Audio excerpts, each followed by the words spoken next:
Ladies and gentlemen, welcome to San Francisco Playhouse. It's a thrill to have you all here at our empathy gym, which is still in operation despite the crises around us. We still need empathy. We still need to work on it. And our particular way of working on it tonight is to kind of take you behind the scenes. These are our Monday night, I call them Zoomlets, although I suppose Zoom is going to come after me some point for copyright infringement. But we're currently called Zoomlets, and they are short plays by a lot of the Bay Area's greatest playwrights and some playwrights from other parts of the country and the world. And the special thing about the Zoomlets is they are director driven.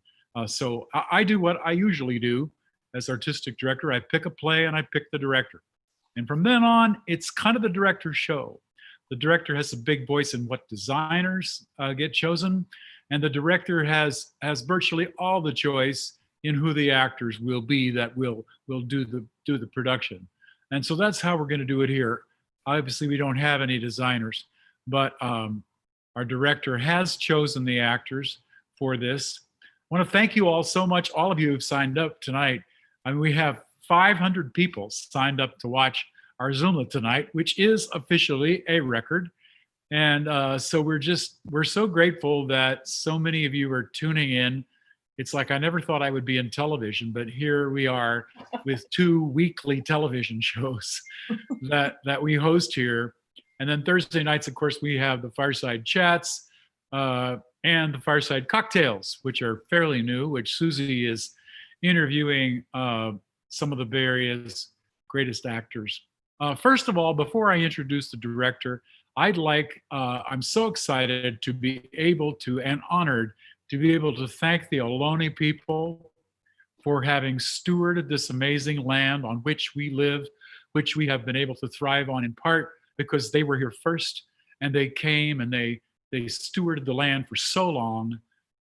And I am so honored to thank the Ohlone for their time on this land and for their taking such good care of it.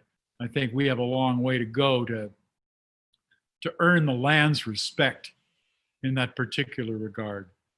So without further ado, I'd like to introduce our Zoomlet for tonight, which will be 2 Pigeons Talk Politics, which I think is a pretty good opening statement. Labor Day, we're going into the final stretch on our election. And so in another week, we're going to be very, very sick of politics, but we're not right now, not yet. And this wonderful play is by the luminous Lauren Gunderson, who many of you remember from Bauer and so many of the other wonderful plays that you've all seen around the Bay Area at virtually all the theaters in the Bay Area. Tonight's director will be Tracy Ward. It's the first time we've worked together, and we've been looking for a way to do something together, and we finally found it. So I'd like to introduce Lauren Gunderson and Tracy Ward. Yay. Hi. Welcome, everybody. Lauren, did you have any comments about the play, or shall I just launch in here? What I will say is that this play I wrote when we had a different president, when I was living in New York City in grad school. So the play is one of those plays that I've loved because it was a big experiment when I wrote it, and it just made me giggle back then. And every time I randomly think about it, it still makes me giggle. So I've tweaked it a little bit with new administrations and the challenges that they bring, but it's mostly intact. And so I'm thrilled to brush it off and bring it to now with the fabulous Tracy, who's directing, I so respect, and the incredible actors whom you'll meet very shortly, who are on my list of Bay Area favorites. So here we go. Let's bring on some pigeons. So Tracy, what's your vision of this play? Oh boy. What's your concept? Heavy concept. That's so surprising to me that, Lauren, you wrote that so long ago, because it feels like right now. It feels like the angst and everybody trying to calm each other down, the sort of worry and the planning and we're all kind of on a wire. It's like, so I don't much have much of a concept beyond that, except that to really get at the journey of the 2 pigeons, calming each other down and then getting into it and all the things that they do. I just feel like it's right. It's right now. We could all be the pigeons. Aren't we all just pigeons on a We all wire? just pigeons on a wire, really. Yes. So At times. yeah. So shall I begin and we'll introduce? Yeah. Okay, great. So we have two pigeons talk politics. Alex and Jesse are the pigeons. Two pigeons, Alex and Jesse, sit on a wire over 9th Avenue in Hell's Kitchen, New York City.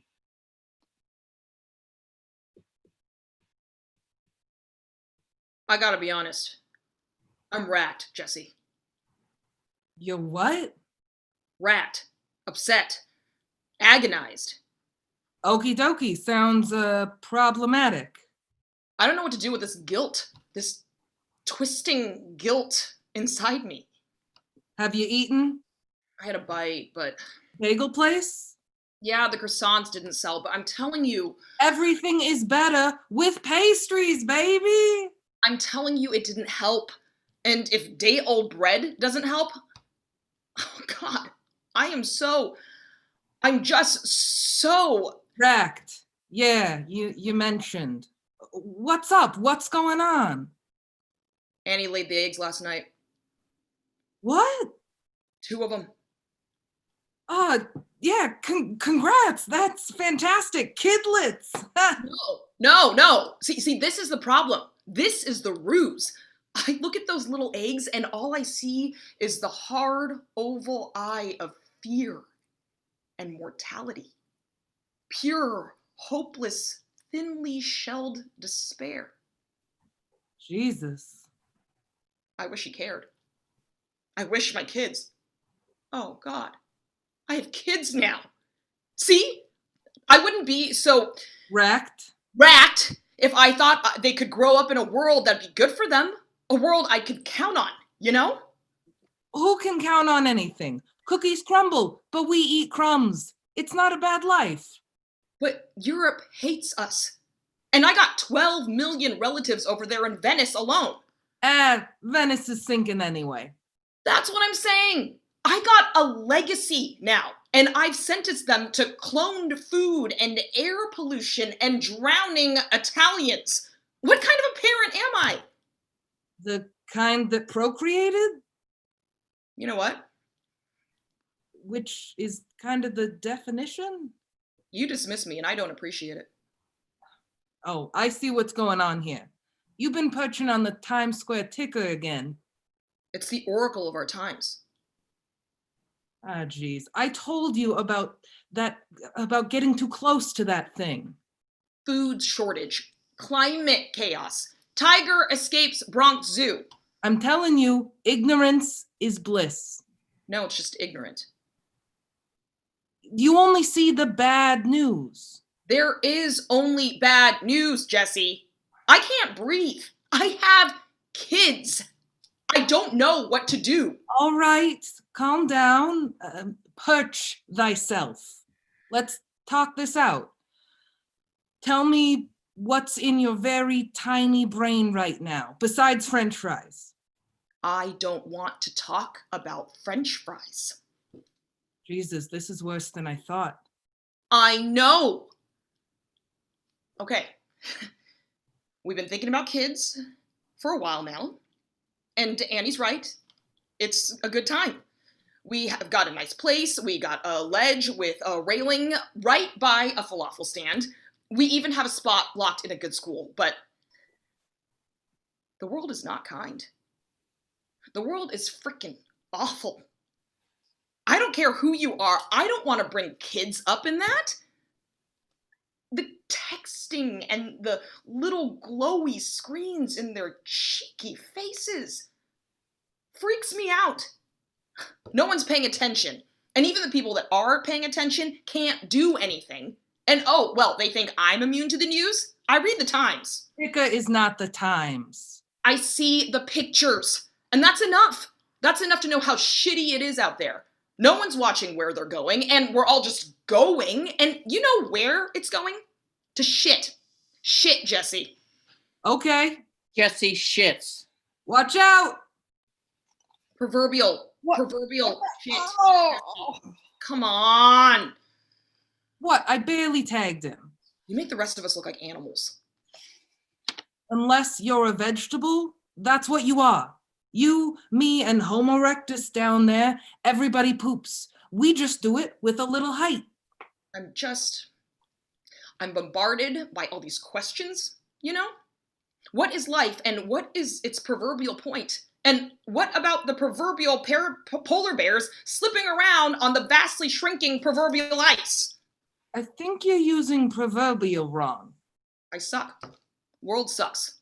Life sucks. I used to live on the philosophy department at Columbia, and I think this is what they call existential. Okay. And we're pigeons. Yeah. So we're supposed to be above all that. Literally. Higher consciousness is what I'm preaching here, because we roost, okay? You've been reading some woo-woo crap? What is this? I'm saying as birds, we have an elevated perspective, and we see from both sides of our head. Both sides, baby. That's some Zen shit right there. This is why I don't want to bring kids into the world. Come on. Air pollution, racism, and your personal bullshit. Pigeons, Alex. Don't worry so freaking much. You and them and bird flu. You know? Pardon me if I worry. You choose to worry. I can't vote. I worry. So what's your plan, winged Jesus? You mock me. You make it easy. At least I take pride in something. I have ideals. Whining is not a system of ideals if you have no plan. If you're not a part of the solution, you're a part of the ticker. I am not part of the ticker. My carbon footprint is like non-existent. You barely have feet. I recycle. You eat trash. Well, I care. You talk. Well, I don't see you giving any handouts. No hands. You mock my angst. You leave my ledge. Alex scoots to the right towards Jesse, which makes Jesse flutter and squawk and scoot over. Jesse keeps this up. Banter, squawking ensues. What the? Get out of here. Come on, hey. Move it. Stop. I'm all flutter. Wind beneath my frickin' wings. Move. You piss off my elevated consciousness, you leave my ledge. Jesse stops getting shoved and starts shoving him to the left. Oh, hell no. You think you can shove me? Back off, buddy. You think pecking your friends will solve world hunger? You mock me. Peck you. Then you turn on me? I'm not turning on you, I'm aiming. Jesse bumps again, almost knocking Alex off. Shit, Jesse. Exactly. Jesse shits. Proverbial shit, Jesse. Proverbial shit. Oh, I know. That wasn't just shit, Alex. That was a political statement. You call for action, I'm showing you how to act. You talk, I show you what you can do if you shut up and do something. Shits again. I shit upon the capitalist, egoist machine of a willfully ignorant, overfueled, doomed, scrolling populace. I shit upon the careless greed that poisons the planet and demoralizes the people. I shit upon the wasted money, the wasted lives, and the wasted baked goods that go to the mother-flocking waste. Now, I can write, or I can't write, or read, or even look straight ahead with both eyes, but I can shit. Alex, and so can you. And one day, they will see our shits for what they are. Radical consciousness.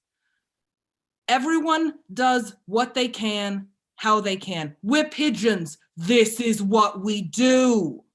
So join me for a better world.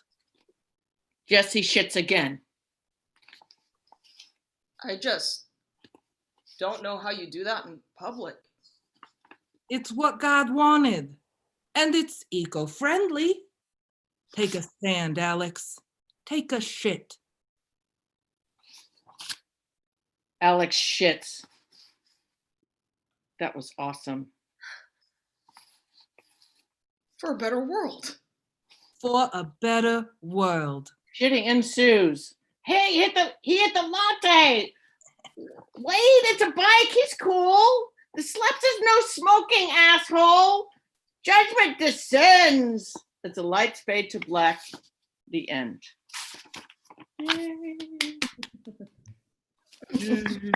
Okay, fantastic. Let's show up here. Nice work, you guys. That was great. That was great. Y'all are funny. Really funny. I would actually love to use the time, if we can, just to run it again and just to push it a little bit. Nick, I think your accent's slowing you down a teeny bit. Okay. So I just want you to push it because there's a sense of this dynamic that we're not quite getting. That there's in the beginning, I think your character is much more like wanting this problem to go away, but then at some point you launch, right? And I think. Sorry. Do you want me to try it without the accent? Sure. If that would help keep the pace, it's really about getting the sense of like, calm down, and then you sort of launch later. So if that would help, maybe get out of the way of that and just focus on that would be great. And for you, Elle, I would love you to peck. Amazing. I mean, really, these are like points, right? It's not casual at all. It's something you've been thinking about. So, for example, and I just want to give you, I think on 4 racked, Mm-hmm. Start to pull the pace up quite a bit. Okay. Because I think you've got to get some heat on there. You know what? You dismissed me and I don't appreciate it. So Nick, you've really got to dismiss.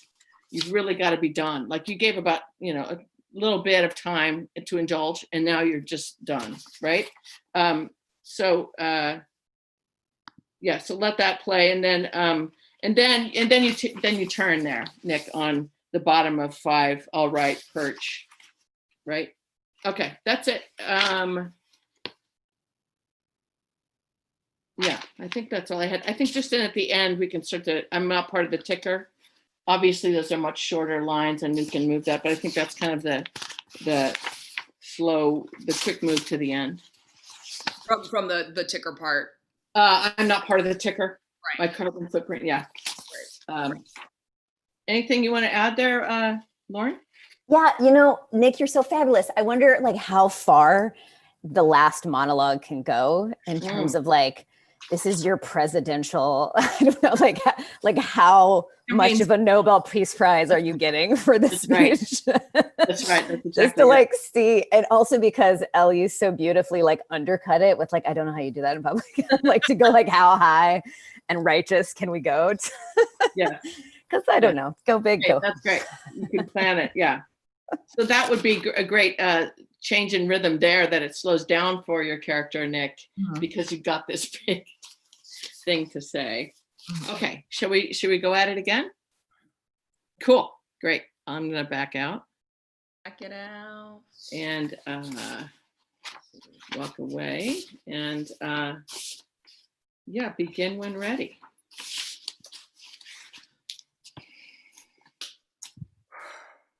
I gotta be honest. I'm racked, Jesse. You're what? Racked, upset, agonized. Okie dokie. Sounds problematic. I don't know what to do with this guilt, this twisting guilt inside me. Well, have you eaten? I had a bite, but... Bagel place? Yeah, the croissants didn't sell, but I'm telling you, Everything is better with pastries, baby. I'm telling you, it didn't help. And if day-old bread doesn't help, oh God, I'm just so Racked. Yeah, you mentioned. What's up? What's going on? Annie laid the eggs last night. What? 2 of them. Yeah. Congrats. That's fantastic. Kidlets. No. See, this is the problem. This is the ruse. I look at those eggs and all I see is the hard shell, the hard oval eye of fear and mortality. Pure hopeless, thinly shelled despair. Jesus. I wish he cared. I wish my kids. Oh, God. I have kids now. See, I wouldn't be so Racked? racked if I thought they could grow up in a world that'd be good for them. A world I could count on, you know? Who can count on anything? Cookies crumble, but we eat crumbs. It's not a bad life. But Europe hates us. And I got 12 million relatives over there in Venice alone. Venice is sinking anyway. This is what I'm saying. I got a legacy now, and I've sentenced them to cloned food and air pollution and drowning Italians. What kind of a parent am I? The kind that procreated? You know what? Which is kind of the definition. You dismiss me, and I don't appreciate it. Oh, I see what's going on here. You've been perching on the Times Square ticker again? It's the oracle of our age. Ah, geez. I told you about getting too close to that thing. Food shortage, climate chaos, tiger escapes Bronx Zoo. I'm telling you, ignorance is bliss. No, it's just ignorant. You only see the bad news. There is only bad news, Jesse. I can't breathe. I have kids, and I don't know what to do. All right, calm down, perch thyself. Let's talk this out. Tell me what's in your very tiny brain right now, besides French fries. I don't want to talk about French fries. Jesus, this is worse than I thought. I know. Okay. We've been thinking about kids for a while now. And Annie's right, it's a good time. We got a nice place. We got a ledge with a railing right by a falafel stand. We even have a spot locked in a good school. But the world is not kind. The world is freaking awful. I don't care who you are. I don't want to bring kids up in that. The texting and the little glowy screens and their cheeky faces freaks me out. No one's paying attention. And even the people that are paying attention can't do anything. And, oh, well, they think I'm immune to the news? I read the Times. Ticker is not the Times. I see the pictures. And that's enough. That's enough to know how shitty it is out there. No one's watching where they're going, and we're all just going, and you know where it's going? To shit, Jesse.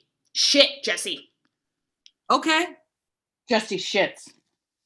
watch it. What? Oh. Proverbial shit, Jesse. Come on. What? I barely tagged him. You make the rest of us look like animals. Unless you're a vegetable, that's what we are. You, me, Homo erectus down there. Everybody poops. We just do it with a little height. I'm bombarded by all these questions, you know. What is life and what's its proverbial point? And what about the proverbial polar bears slipping around on the vastly shrinking proverbial ice? I think you're using proverbial wrong. I suck. World sucks. Life sucks. I used to live on the philosophy department at Columbia, and I think this is what they call existential. Okay. And we're pigeons. Yeah. So we're supposed to be above all that, literally. Higher consciousness is what I'm preaching here. Because we roost, okay? You've been reading some woo-woo crap? What is this? I'm saying as birds, we have an elevated perspective, and we see from both sides of our head. Both sides, baby. That's some Zen shit right there. This is why I don't want to bring kids into the world. Come on. Air pollution, racism, and your personal bullshit. Pigeons, Alex. Don't worry so freaking much. You and them and bird flu. You know? Pardon me if I worry. You choose to worry. I can't vote. I worry. So what's your plan, winged Jesus? You mock me. You make it easy. At least I take pride in something. I have ideals. Whining is not a system of ideals if you have no plan. If you're not part of the solution, you're part of the ticker. I am not part of the ticker. My carbon footprint is like non-existent. You barely have feet. I recycle. You eat trash. Well, I care. You talk. Well, I don't see you giving handouts. No hands. You mock my angst. You leave my ledge. Alex scoots to the right towards Jesse, which makes Jesse flutter and squawk and scoot over. Jesse keeps his up. Banter, squawking ensues. What the? Get out of here. Oh, come on. Hey. No, wait. Stop it. I'm all flutter. Wind beneath my frickin' wings. Move. You piss off my elevated consciousness. You leave my ledge. Jesse stops getting shoved and starts shoving him to the left. Oh, hell no! You think you can shove me? Back off, buddy! You think pecking your friends will solve world hunger? You mock me? Peck you! And then you turn on me? I'm not turning on you, I'm aiming! Jesse bumps him again, almost knocking Alex off. Exactly. Jesse shits. Proverbial shit! Oh, I know. That wasn't just shit, Alex. That was a political statement. You call for action, I'm showing you how to act. You talk, I show you what you can do if you shut up and do something. Jesse shits again. I shit upon the capitalist, egoist machine of a willfully ignorant, over-fueled, doomed, scrolling populace. I shit upon the careless greed that poisons the planet and demoralizes the people. I shit upon the wasted money, the wasted lives, and the wasted baked goods that go to mother-flocking waste. Now, I can't write, or read, or even look straight ahead with both my eyes, but I can shit, Alex, and so can you. And one day they will see our shits for what they are. Radical consciousness raising. Everyone does what they can, how they can. We're pigeons. This is what we do. So join me for a better world. Jesse shits again.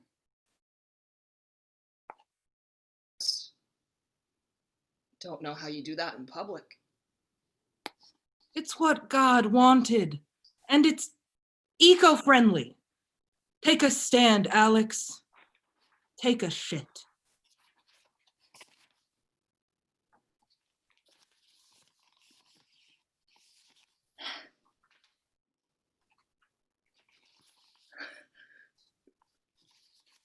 For a better world. For a better world. Jesse and Alex shit again. The end. Great. Thank you. That was a great adjustment, y'all. Oh, I love It's it. so crude. My mom is watching. Sorry, Mom. We're all the My mom's watching too. Mom. Hi, Mom. Everybody poops. There's a book It's about true. it. But you could say poop and you could say shit. And I definitely said shit lots of times. Sorry, Mom. Hey. Well, that was great, you guys. That was so really much took on the rhythm Super fun. and really became clear who they were and how opposite they were. That was fantastic. It was really funny because in my mind, I was thinking of a really bombastic speech, but you kind of kept it like that Obama kind of like intellectual. I was trying to channel Obama. I love it. I got it. I was with you. Like that you wrote it back then. Yeah, you know. Yeah. There you go. It's a great addition to it. Yes. Oh, it's so funny. I mean, the whole thing about this writing it was kind of going, just the fact of there being pigeon, like they only talk about pigeon things like a little bit, and it's mostly about bread, so but everything else is like human. And so it's what that wonderful weird thing about comedy where if you just change a few things to the extreme, but everything else is totally reasonable, it's still just the most bananas kind of farce that you can imagine. Oh, I love Watching the ticker. Watch the ticker. I love that. I love it. As the TV, the cell phone, the computer, the problems. It's great. I want to know what it is about spending too much time at the Times Square clock. Is it got radioactive? Is that what it does? Is it gets Sure. I think What it's does like it do to 'em, hypnotic. Lauren? For a pigeon though, like their eyeballs are like the size of one of those bulbs. So anyway, They could I'm get sure they're like, oh, she just blinded by the light, right? Things are happening to their brains for The sure. electricity, yeah. Somehow it's like it can transform them. I mean, Times Square is a little bit hypnotizing for humans, much less pigeons. It is. It's true. Even we humans. So I'm curious, Tracy. Let's suppose we just did the first rehearsal. Let's suppose we have another whole week to work on this 10-minute play, right? If it were a full-length play, we'd be working on it for a month. But I'm also curious, Nick and Elle, and Tracy to begin with, of course. Where would you take this next? How do you see it developing from here in different layers and whatever? Well, in theory, for the theater, right? Not for Zoom. Indeed. Well, even if we were on Zoom, we'd still want to. Yeah, yes, of course. We'd still. I mean, I'm always about the idiosyncrasy of the pigeon movement. That would just be so interesting to just bring it on a little, like just at those moments, the shitting. We talked a little bit about that, and just different surprising times, not full blown pigeons, but. What do you think about like costumes? Because in my mind, you could either go like goofy pigeon costume, or you could like have them dressed up as like just dudes, like pros, or like a Wall Street kind of guy, like a suit and ties. Yeah, exactly. I saw like really, really bad like Spirit costume store like pigeon costume. I mean, just like super cheap. Maybe just the beak, like either way. Yeah. The beak. Just like some feathers. I think though we'd have to hire those flying people. Oh yeah, totes. From Mary Poppins. Flying us in like fatty. I think we want them to like one of them is there and the other one arrives on the wire from off and up left. I'm talking as a set designer now, Yeah. Here we go.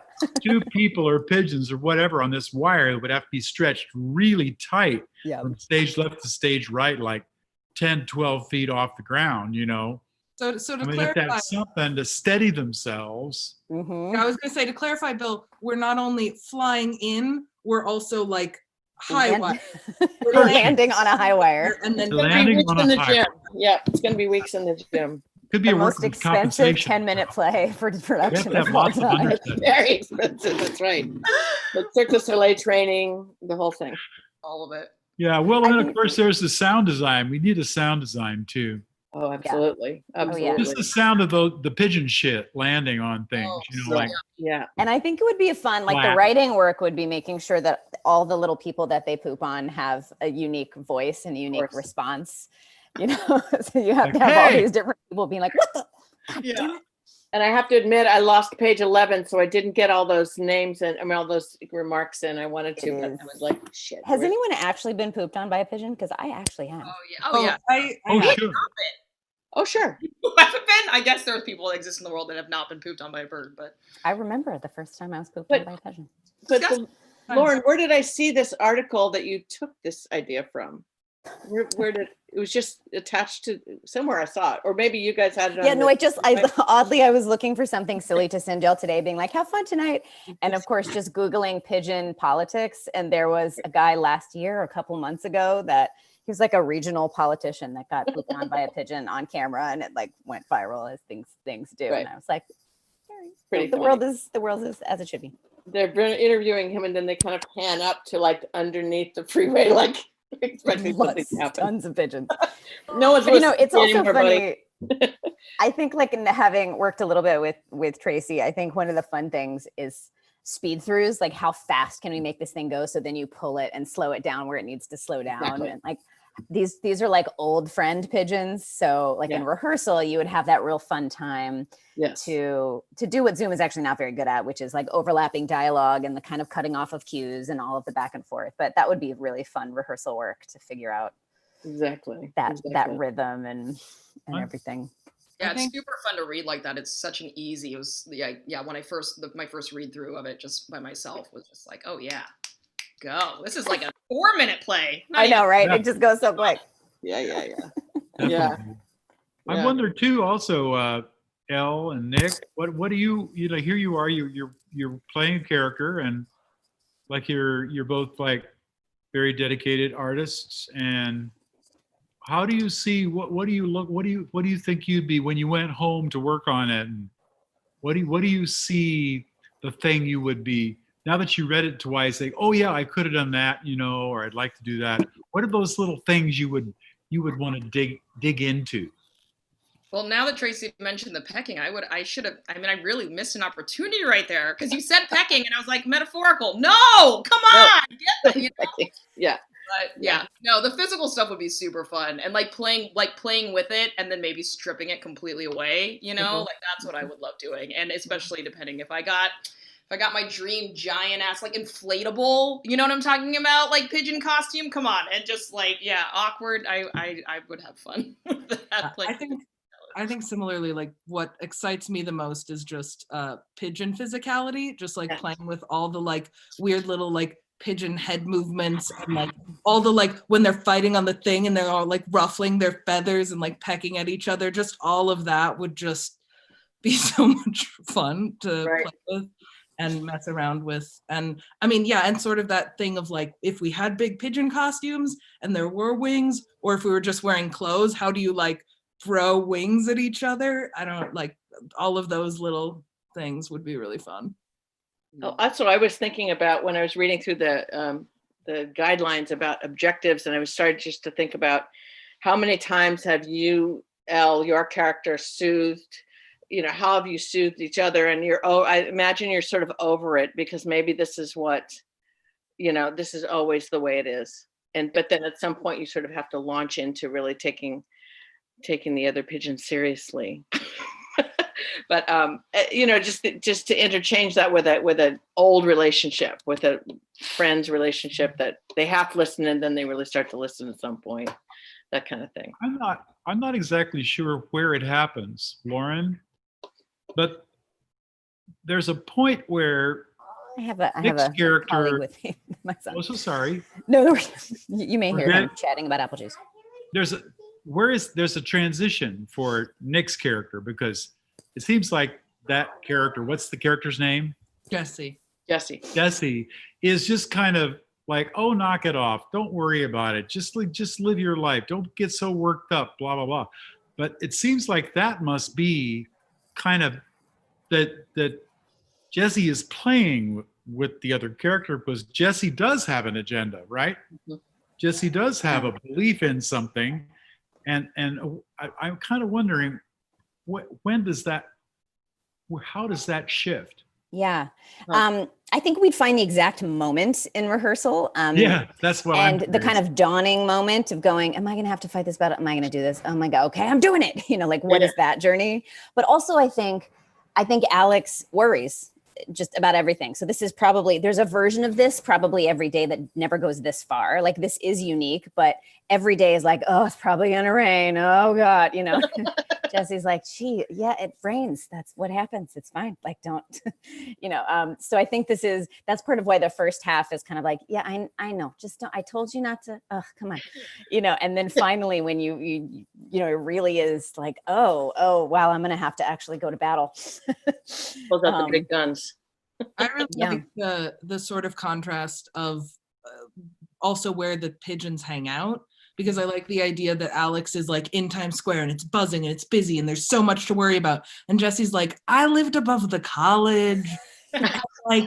I was above the philosophy department, and like, man, you gotta chill out. Like, I love that sort of like these oddball friends of like, because I see Jesse being like, if Alex is the like Wall Street guy, I see Jesse being a lot more blue collar. Like, nah, you can't spend your life worrying about stuff. Just like, why do you have that lion? Thing, be a pigeon. Be a pigeon. Be a pigeon. Yeah, be a pigeon. Be who you are. Yeah. I think when you get the weekly television contract for this show, when they get their weekly, you get the weekly television show. Indeed. Who wouldn't want a show about pigeons? But I mean, that would be the ongoing story.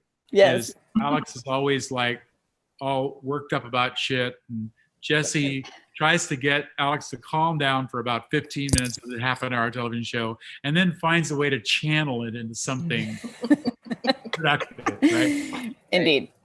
I think it would be a good cartoon, like an adult cartoon. It would where you like talk about actual existential issues, but with pigeons. Maybe we'll talk to one of our animator friends. Yeah, if you have some, let's turn this into a little animation. I will say live action Calvin and Hobbes, Yeah, that's what I was thinking of. For sure. I will They're say a comedy team, Laurel and Hardy, Alex and they, Jess. they are. It's odd couple-y, right? This is like, yeah. did any of you watch the TV show Animaniacs? Oh yeah, as a kid. Oh my God. So the pigeons in this, I felt a tiny nod to those sort of the like Godfather-y pigeons in Oh, I love it. I've not thought of that in years. Well, because that's part of what, I was reading this and I was trying the Brooklyn accent and I was like, what is that? What is that? Oh, it's the Goodfellas. That's what it was. Yeah. Oh, I think we should definitely, in rehearsal, we would definitely do as New York as possible. One run, just as thickly. Absolutely. And if you can't understand it. Alex! I think maybe Jesse should be one of those people that chews on sunflower seeds, and spits out it's the shell. It'd just be such a Hey, before we get any farther, we jumped into this so quickly that we didn't get our actors introduced. That's true. And I'd like to introduce playing Alex is El Bay, who many of you know from illustrious pursuits at the San Francisco Playhouse and many other theaters, and Nick Summerfield, who was part of our choir in the Christians and was sort of the choir meister, actually. They actually helped everybody, all the ordinary citizens that came into the choir, get in the right place and sing the right notes. So thank you, both of you, so much. What a fabulous job you've done. Tracy, thanks for doing such a great job. Any parting words, Tracy, for the folks at home? When does rehearsal start? I think it just did. Oh, okay. Coming to a short animated box on your screen near you. Yes. Lauren, any parting words about the play or this is such about the future fun. of our world? I mean, I will say, not to get too super deep, but I do think comedy is the thing that we have to help us lean in and laugh at the horror. Because either you can succumb or you can go, all right, let's engage. And you can engage with statistics and with calling voters and making sure they're registered. But you can also engage with comedy, with laughter, with something that makes you lean in and think about something. And, comedy is that wonderful thing where it's all about the flip. It's all about the reversal. It's all about changing what is in front of you into something else quickly. And that's good for discussing alternate opinions and different people's emotions and what's important to other people. So even though it's a fun, silly, intentionally goofy little play, I actually, it kind of filled my heart and soul. So I will go back to the hard politics tomorrow, but tonight was really fun to dive in. But it definitely has heart, as always, with you. So Indeed. Thank you so much for your wonderful little play. Thanks for doing And it. Tracy, thank you for directing. You're welcome. Tracy. Thank you. Elle, Mick, Thanks, actors. thank you both so much for acting. Everybody did such a beautiful job. So great. Another wonderful Zoomlet. And for those of you at home, I hope you enjoyed the show. We had a lot of fun bringing it to you. And coming up Thursday on the Fireside Chats, I'm going to have Cleavon Smith, who we just did his play about the toothpaste and the sense of purpose a few weeks ago. And so we're going to have a good long chat with Cleavon about theater and playwriting and the state of the world. And then next Monday night on our Zoom, as our Zoomlet zooms on, we're going to have a play called A Broken String by another one of the Bay Area's great playwrights, Lynn Kaufman. And that particular play next Monday is going to be directed by Louis Parnell, who of course you all know from being probably the actor who's appeared in the most San Francisco Playhouse shows over the years, but also a wonderful director. He directed several shows with us in the past, and we're thrilled to have them. And thank you all, especially so much of you, you who donated when you got your free ticket, because we're paying all the artists in our production, and we can only do that with the help of our patrons. So a lot of you donated when you got your ticket, and you can still donate. You'll get a little thank you tomorrow. Thank you for coming. And oh, by the way, so those of you who didn't donate yet, you still can.